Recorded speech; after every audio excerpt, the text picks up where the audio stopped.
is good. And all the time. It's really okay. It's really okay. Alam niyo po, ang pagbibigay po sa atin ng Panginoon ay ito yung sikreto. Ngayon po ang aking sikreto po sa ating Panginoon. Sino po ba yung nagmamahal sa Panginoon?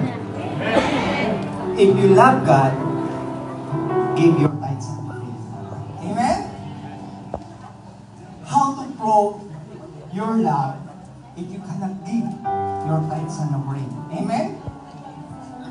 Giving is the connection between God and you.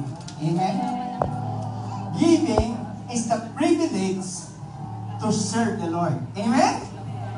And also, giving is the source of blessing. Do you believe that?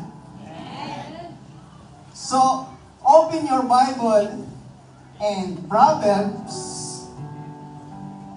Titingnan ko muna yung kopya ko.